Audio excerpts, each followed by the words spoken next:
Well, let's switch gears now and talk about some of the stuff you've done outside of the ring. I know you've done a lot of charity work and community service. Tell me about some of the stuff you've done to help out in your community. Well, mostly I've always had horses, and I always involved the community with that. I'd have 3 or 4 neighbors that would have horses because I did, and we'd spend a lot of time together, and, uh, we'd take the horses to the Bible school at the churches and let the kids ride them. And, I've always been a kid, man. I tell you, I love the grandbabies. I've got 18 of them, Hmm. and the 2 littlest ones, they think they're wrestlers now, and I take them to the shows, and they ain't nothing no better than hearing them over in the corner hollering "Papa, Papa, Papa." So even on my shows that I owned and run, I had dozens of kids call me Papa, and I never knew whose kids they were, but it didn't matter. I loved all of them. It's got to warm your heart though, when you have young kids come up to you, Oh they look up yeah, to you as a role model and seeing, a hero that, you're basically, playing that role. So it's got to make you feel good inside. some kids are proud of Papa, but they don't know how proud I am of them. They'll never know. But at least my son wrestles also. He's Dusty Money, and he's the flying hillbilly now. He's doing a hillbilly gimmick. I don't know how they talked him into that, but it's getting over down here in the Carolinas. So Yeah. more power to him. The difference in me and him, I was always an athlete, but he's a little bit of an acrobat too. So he's got to flip in the ring and land on his feet or something I can't do. But other than that, he's learning psychology now, how it works, and he's doing a whole lot better. Yeah. That's pretty cool. Well, back to the horses though. Tell me more about what you do as far as like having the horses interact with the kids, because I think that's a pretty incredible story.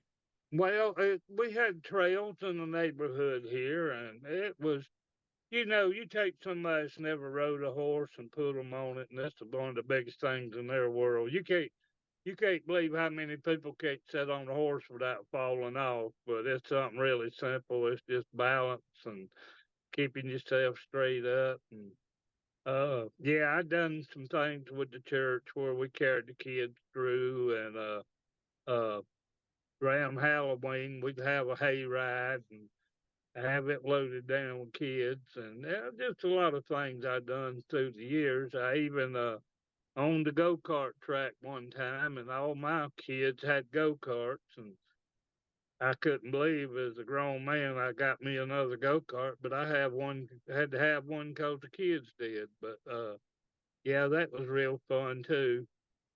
The neighbors wasn't crazy about it 'cause them motors buzzing all the time drive them crazy.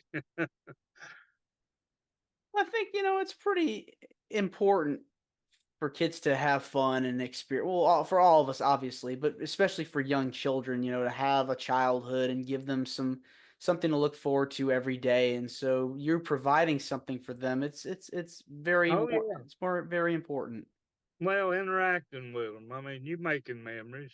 That's what it is with me and the grandbabies. I done raised my boys. My 2 sons wrestled, like I say.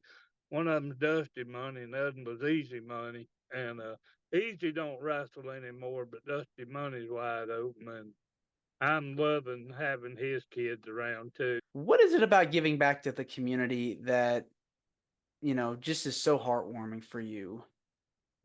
Well, across from where I live, there's a family church, and they got a brand new big old recreation building. As soon as they built that building, it started running through my mind. I'm gonna have to have wrestling at the church because 2 weeks ago I wrestled George South at a church in North Carolina, and what it was just people that wouldn't come to church. They'll come to wrestling. And so get them in and welcome them, thank them, and all that, and get them to come back. So that's basically what we do. We do those shows for Jesus, cause I figure it this way: George House ain't gonna judge me, but Jesus is. So I just beat him up.